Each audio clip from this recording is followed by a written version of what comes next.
If you're long Bitcoin right now, I need you to hear the structure, not the noise.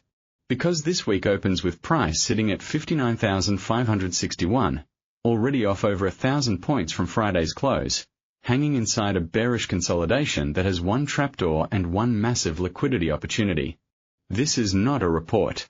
This is the Monday strategy call where I show you the 2 scalps you can execute in the next few hours and the 1 swing trade designed to run 3 to 5 days, deep into the heart of this bear trend. Write down 63,300, because if Bitcoin closes any single day this week above that number, the entire monthly structure resets and you'll know the collapse narrative just got cancelled. But until then, every rally is a short, and every dip that doesn't hold 56,900 is an acceleration. Stay to the end, and I'll hand you the exact invalidation level that separates the weekly winners from the wreckage. Let me give you the instant weekly verdict. The 3 to 5 day structural bias is bearish continuation. Weekly trend, strong sell. Daily trend, strong sell. 4-hour, strong sell. Hourly, strong sell. The only thing holding this market together is the hope that the 56,900 support will generate a bear trap bounce. My bias says that bounce will be sold, aggressively, as long as we stay below 63,300. That is your line in the sand. It's the R1 weekly resistance and the area where the 20-day moving average sits at 63,361. If price closes above it, the bearish momentum fractures, and a deeper short squeeze into the 66K zone becomes the path. But right now, the herd is positioned for that squeeze. Crypto Twitter and retail are still long. ETF outflows just printed another day of heavy redemptions, and sentiment is a knife that is falling faster than price. That means the liquidity is stacked on the downside. The real danger zone is not 60K. It's the stop cluster below 58,000. That's where the cascade lives.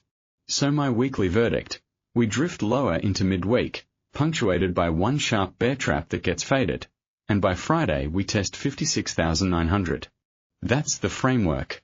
Everything I'm about to show you fits inside it. Now let's go to the charts.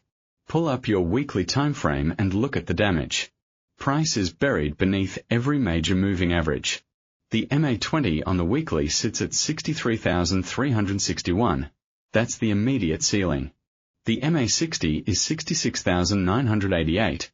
MA200 is 77,432, both sloping lower and acting as gravitational pull. The MACD on the weekly is minus 2,829 and the histogram is still printing lower lows. No hidden divergence, no bullish signal. This is a macro pulse that says the trend is accelerating, not exhausting. On the daily, price is under the 5, 10, 20, 50, and 100 MAs. The daily RSI is 30.9, not yet deeply oversold but grinding at levels that can produce a reflexive bounce. Here's what most traders will miss until Wednesday.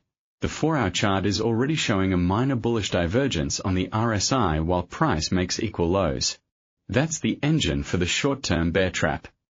The 4-hour MACD is also trying to curl from deeply negative, but it's still below zero. That means any bounce will be sharp, fast, and will find a ceiling at the 60-minute supply zone between 60,475, the MA5, and 61,232, the weekly pivot. That entire band is the selling zone. The weekly supports are clear. S1 at 56,909, that's your week-defining floor. Below that, S2 at 53,808 comes into play, and S3 at 49,486 is the ultimate 3-week target if this turns into a liquidation cascade.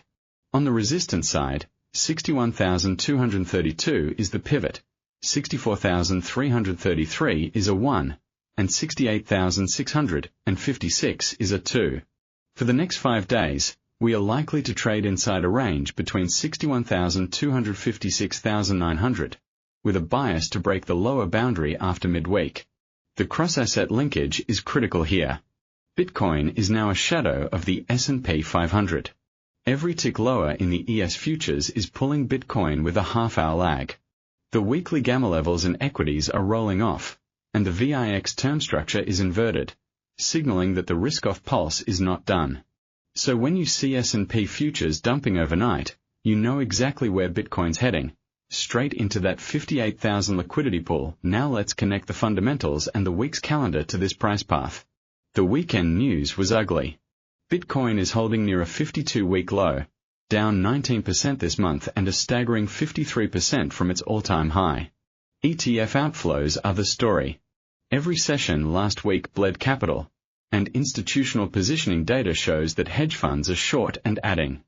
The narrative web for the next 3 to 5 days is built on 3 pillars: Tuesday's consumer confidence, Wednesday's Fed minutes, and Friday's core PCE data. None of these are crypto events, but they are the oxygen for the dollar.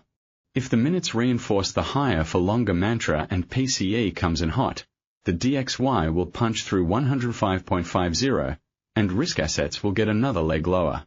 The daily ETF flow print at 4 p.m. Eastern is your real-time sentiment gauge.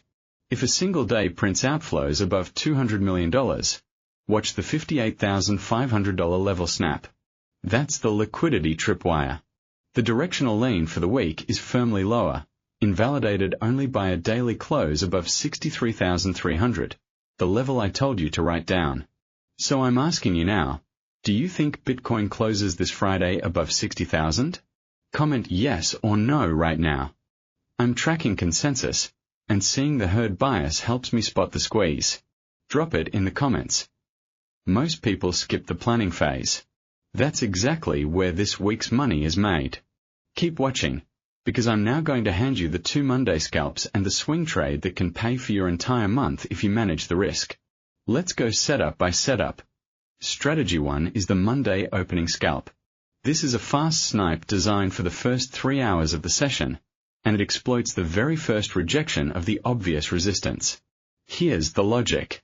Over the weekend, Bitcoin drifted lower and is currently trading at 59,561.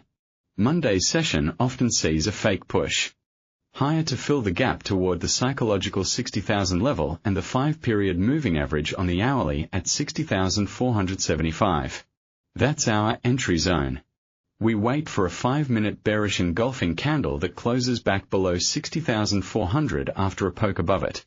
Trigger condition: price retests 60,480 and the 5-minute candle closes below 60,350 with strong volume. Entry short at 60,340. Stop loss is tight. Place it at 60,620, just above the Asian session high and the hourly MA10.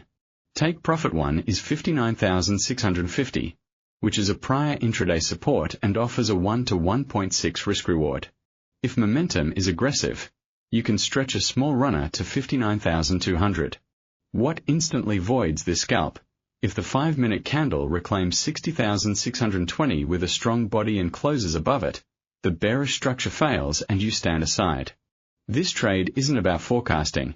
It's about reacting to a rejection at a defined level. The Monday opening SCALP entry, 60,340, 5M bearish engulfing close after test of 60,480, stop loss, 60,620. Take profit 1, 59,650 risk, reward, 1:1.6 R invalidation. Void if 5M candle closes above 60,620. Strategy 2 is the Monday liquidity grab. This is a counternoise scalp that preys on the stop hunt most traders will mistake for a breakdown. Right now, Friday's low is marked at 58,450. Just below that, there's a pool of sell stop orders and liquidation levels that market makers will absolutely target in the thin Monday Asian to London transition. The play is a fake breakdown, a sharp wick below 58,450 into the 58,300 area, and then a snapback reclaim. Here's the setup. We wait for a 5-minute candle to break below 58,450, print a low with a long lower wick, and then immediately close back above 58,450. Entry long at 58,480, on the close of that reclaim candle. Stop loss goes at 58,230, just below the expected wick low and the S1 intraday extension. The first target is 59,200. The nearest liquidity pool where Friday's short-term sellers will be trapped. That's a quick 1 to 2.8 risk-reward scalp. This trade requires aggressive execution and a deep understanding that you're fading the herd at the point of maximum pain. If the 5-minute candle closes below 58,230 with no wick rejection, the grab failed and you do not enter the Monday liquidity GRAB entry. 58,480, 5M reclaim close after break below 58,450, stop loss. 58,230 take profit 1. 59,200 risk, reward. 1:2.8 are invalidation. Void if 5M candle closes below 58,230 without wick rejection. Now pause. Are you scalping Monday or swinging the week? Comment scalp or swing below. I want to see who's built for this market. The algorithm loves that interaction, and I read every response. Let me know. Strategy 3 is the 3 to 5 day swing. This is the trade that aligns with the weekly bearish trend and is designed to ride the core move from a confirmed sell zone all the way down into the weekly support. We are fading strength. The entry trigger is a rally into the weekly pivot resistance cluster, specifically a 4-hour candle close below 61,200 after a poke above it. That's the 61,232 pivot, which lines up with the hourly 200 MA and the upper edge of the value area. Once we get that failed breakout and a 4-hour close back under 61,000, we enter short at 60,950. The stop loss is placed at 63,400, just above the invalidation level I gave you earlier and above the weekly R1. That gives the trade enough breathing room while maintaining a solid structural reference. Conservative take profit 1 is 56,950, sitting right on the S1 weekly support. That's a 1 to 1.6 risk-reward ratio. The stretch target, take profit 2, is 54,200, just above the S2 pivot, delivering a 1 to 2.7 reward if the cascade continues into Friday. We apply a trailing stop once price reaches the halfway mark to TP1, which is 59,000. At that point, move your stop to entry.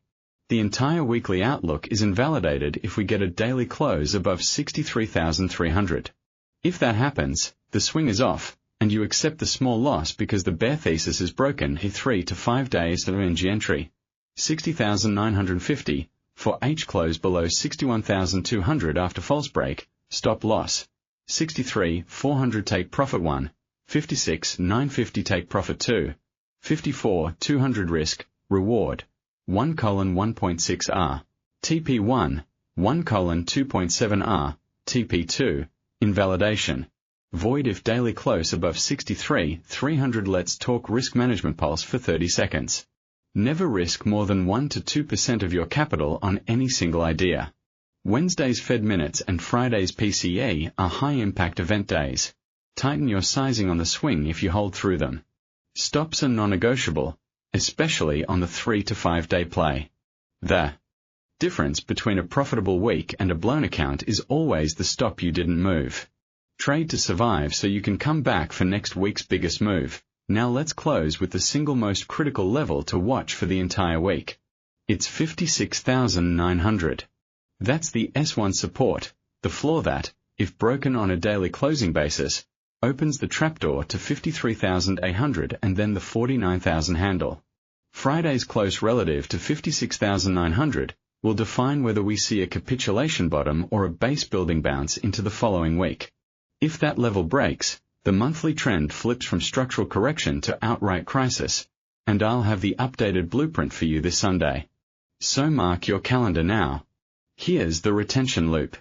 If you want to see exactly how we got here, the weekly recap from last Sunday is live right now.